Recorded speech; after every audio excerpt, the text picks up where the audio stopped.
مرحبا احلى صبايا، كيفكن عالسولاتي؟ اشتقت لكم كتير. رجعت لكم اليوم بفيديو جديد، الفيديو اللي وعدتكم فيه. بعرف تاخرت عليكم، حقكم علي، بس صار في عندي خطأ بالمونتاج. ما بعرف، كتير تعثر معي هالفيديو، بس ضليت مصر عليه لحتى زبطته مشي الحال. فهو الفيديو كان لازم ينزل من امبارح واولت امبارح، بس سبحان الله يعني ما تيسر ابدا. فهلا زبطته ورح نزل لكم اياه. صبايا بتشكركن كتير كتير على كلامكن الحلو على الفيديو السابق. عن جد كلكن ذوق، محبتكن بقلبي عم بتزيد اكتر واكتر. خليلي اياكن يا رب، وان شاء الله اكون عن حسن ظنكن ونزلكم فيديوهات تعجبكن وترضي اذواق الكل. وهلا خلونا نشوف مع بعض الفيديو لليوم. اول شي رح نبدا بحلا التشيز كيك. هلا هو حلا كتير طيب، شوي بده طولة بال. بده شغل، بس بده طولة بال اكتر، لانه بين كل طبقة وطبقة رح نحطه بالبراد ونستنى عليه شوي لحتى يبرد ويجمد وهالقصص يعني. هلا اول شي رح ابدا بالمكونات. عندي هون علبة كريمة. علبة الكريمة يلي بيجي بقلبها ظرفين، نحن الاثنين رح نستعملهم. عندي علبة جيلي. هلا انا جبتها على فريش، بتقدروا تجيبوها على كرز، هي مشان الطبقة الثالثة على الوش يعني. في عالم بحطوا مربى. هون عندي الجبنة الكريمية. هلا هي انا جبتها من البيم. هو لازم جبنة كيري، بس انا كتير دورت ما لقيت، ما بعرف يعني شو صار فجبت هاي الجبنة من البيم، انه كمان طيبة ما بتأثر. عندي الزبدة سيحتها تقريبا نص قالب، والبسكوت باكيتين رح يلزمنا.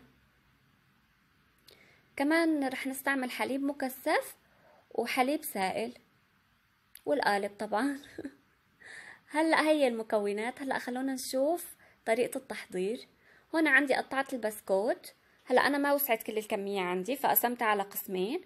رح اضيف عليه الزبدة نص الكمية ونبلش نطحنه. لازم يصير تقريبا يعني عندي انه كتير ناعم مثل البوجة. خلونا ندعمه شوي بالزبدة صبايا لحتى يطلع عنا طري وما يكون قاسي. هلا رح احط القسم الثاني، كمان رح اضيف عليه الزبدة. هلا هون رح اضيف معلقتين حليب، معلقتين ثلاثة يعني، بس انه ما منكتر.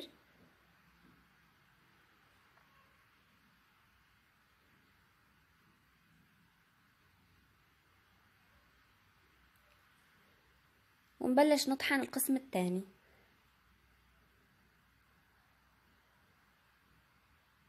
بعد هيك هيك لازم يكون صار شكل البسكوت. هلا رح نبلش نمده بالقالب ونرصه. لازم نمده صبايا بطريقة انه يكون كله على نفس المساواة. وعندي هون القالب انا شوي دهنته بزيت، شي كتير بسيط. هلا منبلش منمده. تقدروا تحطوا شوية مي على ايدكم.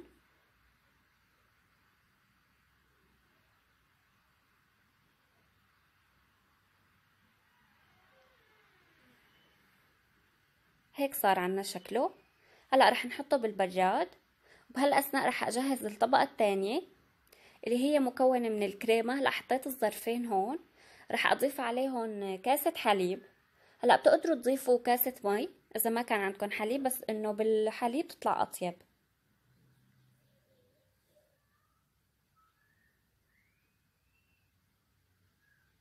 كاسة وحدة. وبعدين بنبلش بنخفقهم. لازم يصير عنا شكل الكريمة متماسك. بعدين بنضيف الجبنة، كل العلبة بنحطها.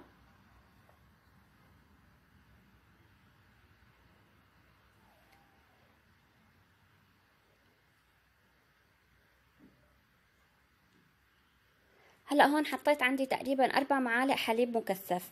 هلا هون بهاي المرحلة بتقدروا تحطوا علبة قشطة، بس انا يعني هيك بحب، ما بحب كتير يصير دسم او تقيل، فبكتفي هيك بهالمقادير.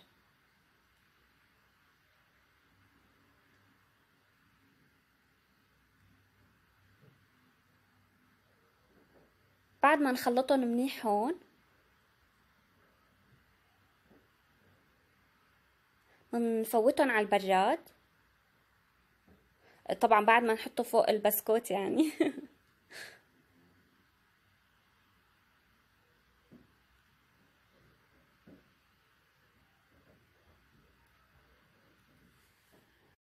هلا بعد ما نمد الطبقة الثانية بنفوته على البراد لحتى يجمد تماما تماما. لازم تنتبهوا على هالنقطة انه يكون كتير جمدان منيح وقاسي لحتى نضيف الطبقة الثالثة اللي هي الجيليه.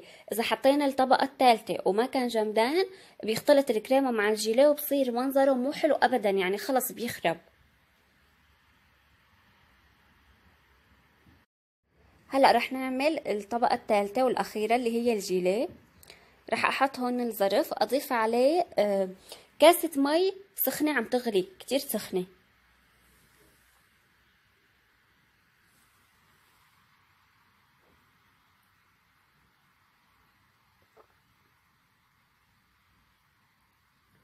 منبلش مندوبهم لحتى يذوبوا تمام. رح اضيف نص كاسة مي. ما بدي كتير اكتر مي ويصير مريق، يعني مشان انه يبقى تقيل وطعمته ظاهرة وطيبة. بهالاثناء حطيت الجيليه يبرد شوي، زينت التشيز كيك بالفريز. بتقدروا تزينوه بتوت او كرز، او في عالم بتحط رمان، هذا الشي برجع لكم. تقدروا ما تحطوا شي ابدا. هلا رح نبلش نضيف الجيليه ونوزعه على كل القالب.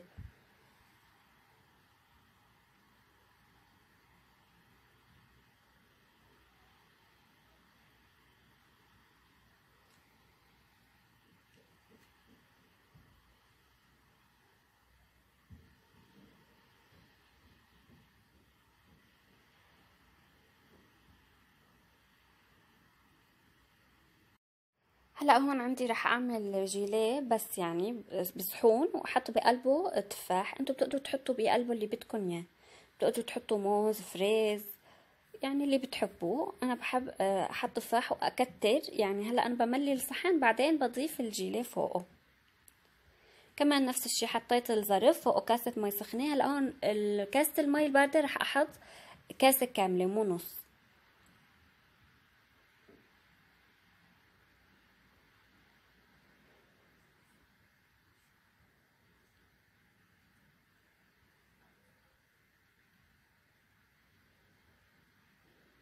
هلا هون عم قطع التفاح. بتحبوا تقطعوه بهاي القطعة هيك بيطلع شكله.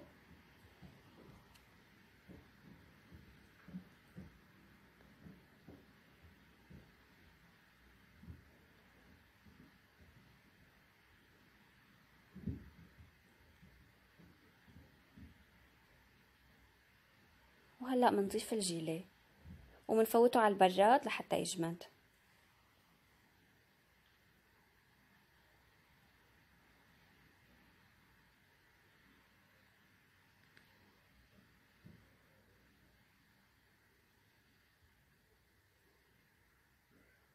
صبايا وقت بدنا نشيل القالب ننتبه على الحراف.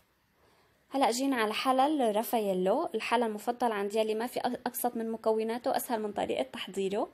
هلا انا ما كتير كترت، انه عملت هيك شيء قليل. يعني حطيت هون كاسه جوز الهند، رح اضيف عليها 3 ملاعق حليب مكثف. بتقدروا تحطوا اكتر، هذا الشيء بيرجع لكم. ومشان الحشوه رح يلزمنا لوز. بنخلطهم مع بعض لحتى يتجانسوا سوا ويصيروا شقفة وحدة.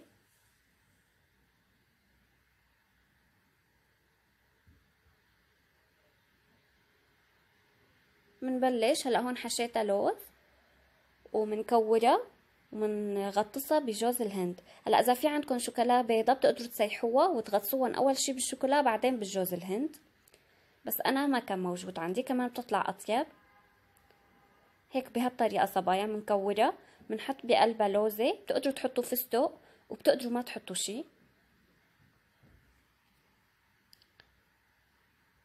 منكورها وبعدين منغطسها بجوز الهند.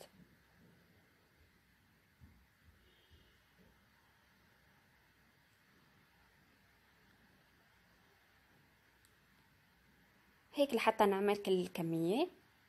عن جد صبايا بنصحكم تجربوها الصبح هيك جنب القهوة، كتير بتبقى طيبة وخفيفة.